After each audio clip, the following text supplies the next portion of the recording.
अब देखते हैं अभिक्रिया के प्रकार को। तो रासायनिक अभिक्रिया कितने प्रकार का होता है?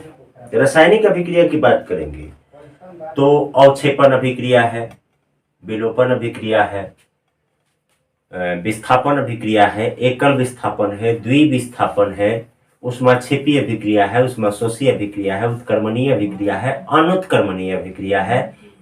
तो इस तरीके से संयोजन, वियोजन, ऑक्सीकरण, अवकरण, इन सब तरह की अभिक्रियाएं हैं।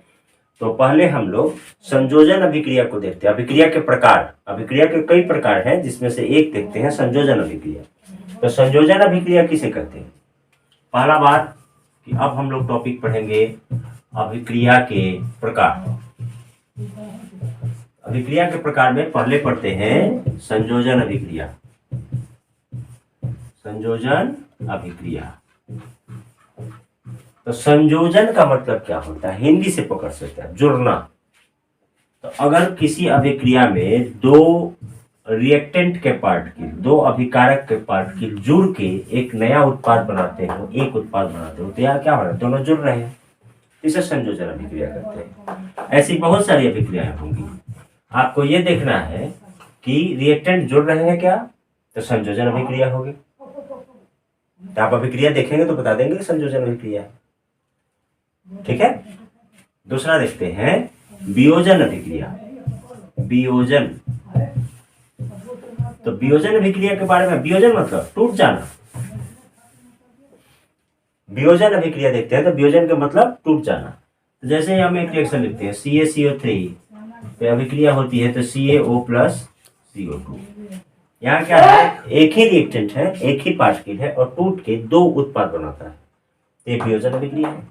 वियोजन मतलब टूटना, वियोजित हो गया।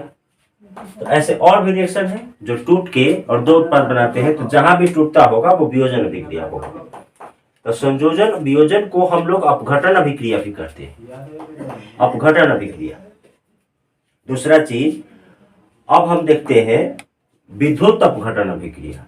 तो विद्युत के सहायता से कैथोड और एनोड दो धारा लेकर, अगर कैथोड और एनोड दो इलेक्ट्रोड लेते हैं, उसमें किसी भी लवण का विलयन डालते हैं, उसमें विद्युत धारा अप्लाई करते हैं और उसके अगर पार्टिकल्स अलग अलग टूट जाते हैं, जैसे NaCl पर विद्युत धारा प्रवाहित करेंगे तो सोडियम जमा होगा कैथोड पर विद्युत अपघटनीय सेल में, और क्लोरीन जमा होगा एनोड पर। तो यहां भी टूट रहा है, लेकिन ये विद्युत के मदद से टूटता है, तो इसे विद्युत अपघटन अभिक्रिया कहते हैं। अपघटन हो रहा है लेकिन विद्युत के द्वारा हो रहा है, तो विद्युत अपघटन अभिक्रिया कहते हैं। अब रही बात विस्थापन अभिक्रिया की। तो विस्थापन अभिक्रिया का मतलब का एक को दूसरे के जगह पर विस्थापित करना। विस्थापन अभिक्रिया, विस्थापन अभिक्रिया में क्या होता है कि एक का पार्टिकल दूसरे के पार्टिकल को विस्थापित करता है। जैसे मान लेते हैं AB, एरो दे दें C और D, sorry AB plus CD, arrow AC AD plus CB।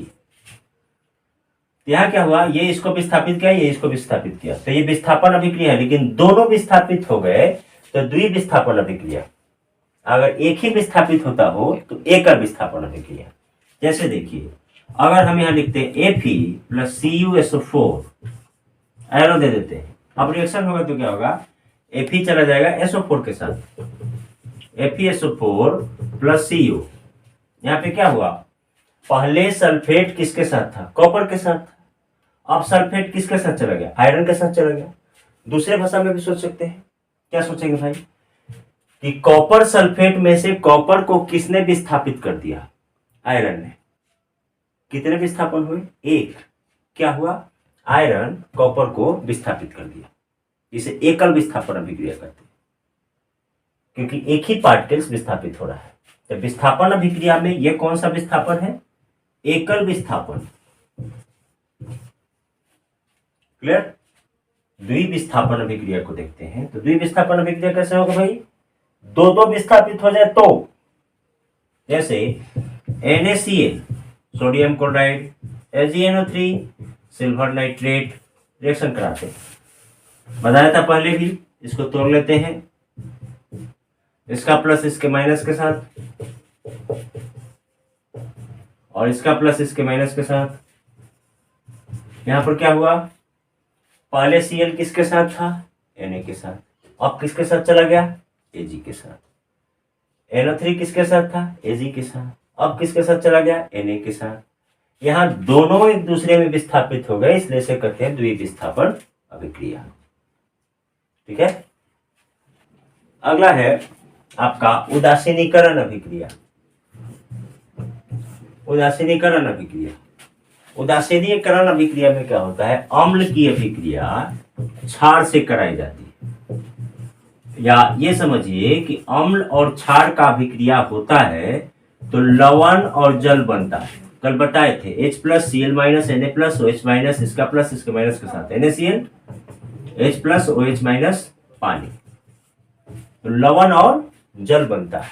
अम्ल और क्षार की अभिक्रिया से लवण और जल का निर्माण हो तो इसको उदासीनीकरण अभिक्रिया कहता है। उदासीनीकरण का मतलब क्या, अब देखिए इसमें ना तो अम्ल का गुण है ना तो क्षार का गुण है, उदासीन हो गए, ना तो अम्लीय शक्ति रही ना तो क्षारीय शक्ति रही, इसलिए इसको उदासीनीकरण अभिक्रिया कहते हैं। इसके बाद होता है प्रकाश रासायनिक समीकरण, प्रकाशिक अभिक्रिया भी कहते हैं उसको। तो प्रकाशिक अभिक्रिया किसे कहते हैं, प्रकाशिक जो अभिक्रिया, प्रकाशिक अभिक्रिया जो अभिक्रिया प्रकाश के उपस्थिति में होता हो उसे प्रकाशिक अभिक्रिया कहते हैं, और प्रकाश नहीं होगा तो वो अभिक्रिया नहीं होगा, चाहे उसकी सांद्रता जो भी हो। अब H2 ले लेते हैं, Cl2 ले लेते हैं, 2HCl बन गया, रिएक्शन हम लोग लिख देते हैं। कैटलिस्ट को, उत्प्रेरक को ऊपर नीचे लिखते हैं, टेम्परेचर प्रेशर को तीर के ऊपर नीचे लिखते हैं, जितना अभिक्रिया को पूरा करने में टेम्परेचर लगता हो। तो ये अगर प्रकाश लिखा है तो यह अभिक्रिया होगा, लेकिन अगर H2 प्लस Cl2 लिखने के बाद अंधेरा में हो तो अभिक्रिया कभी नहीं होगा।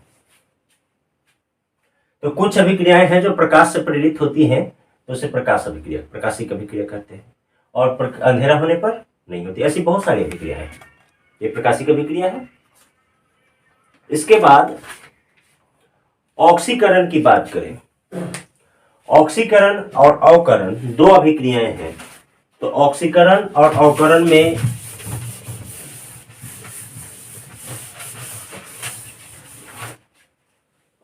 ऑक्सीकरण का मतलब क्या होता है, सिंपली समझ लें, ऑक्सीडेशन और रिडक्शन। ऑक्सीकरण, अवकरण। ऑक्सीकरण में ऑक्सीजन जुड़ता है या हाइड्रोजन हटता है, अवकरण में ऑक्सीजन हटता है और हाइड्रोजन जुड़ता है। फिर से ध्यान दें, जिस अभिक्रिया में ऑक्सीजन जुड़ता होगा वो ऑक्सीकरण है, हाइड्रोजन हटता होगा तो ऑक्सीकरण है, अगर ऑक्सीजन हटता होगा तो अवकरण है, अगर हाइड्रोजन जुड़ता होगा तो अवकरण है। तो ये तो अभिक्रिया बताएगा, जैसे C+O2 लिख दिए, क्या वो भाई CO2, यहां तो ऑक्सीजन जुड़ रहा है, ऑक्सीकरण हो गया। अगर ऑक्सीजन कहीं हटता होता तो अवकरण हो जाता। अब अवकरण की बात करेंगे तो अवकरण में क्या होता है, हाइड्रोजन का जुड़ना भी होता है। अब जैसे पानी का निर्माण करते हैं, H2 प्लस O2, H2O बन तो क्या, बैलेंस कर लेंगे, तो बैलेंस करने के लिए यहाँ 2 लगा देते हैं, यहाँ 2 लगाते हैं, यहाँ क्या होता है, ऑक्सीजन जुड़ रहा है, हाइड्रोजन जुड़ रहा है, अवकरण हो जाएगा। ऑक्सीकरण और अवकरण, इसी मेथड पे आप सब कुछ सोच सकते हैं और निकाल सकते हैं कि कौन ऑक्सीकरण होगा कौन अवकरण होगा। अब जैसे आप CO है और H2 ले ले, CO प्लस H2 क्या करेंगे भाई, H2O बन जाएगा और CO निकल जाएगा। तो ऑक्सीकरण अवकरण साथ साथ होता है, क्यों भाई, हाइड्रोजन जुड़ता है, ऑक्सीजन हटता है। यहाँ देखिए कॉपर से ऑक्सीजन हट गया, तो कॉपर से ऑक्सीजन हटा यानी यहाँ से ऑक्सीजन तो हट गया, तो इसका अवकरण हो गया, और यहाँ ऑक्सीजन जुड़ गया तो इसका ऑक्सीकरण हो गया, इसका अवकरण हुआ तो इसका ऑक्सीकरण। हाइड्रोजन में क्या हो रहा है, ऑक्सीजन जुड़ रहा है, तो हाइड्रोजन में ऑक्सीजन जुड़ेगा तो ऑक्सीकरण होगा और इसका अवकरण होगा। ऑक्सीकरण होगा तो अवकरण भी होगा, ऐसा भी होता है, ऑक्सीकरण और अवकरण अभिक्रियाएं साथ साथ होती है। क्योंकि एक जगह से हटेगा तो दूसरी जगह जुड़ेगा। तो आज इतना ही, फिर अगले क्लास में।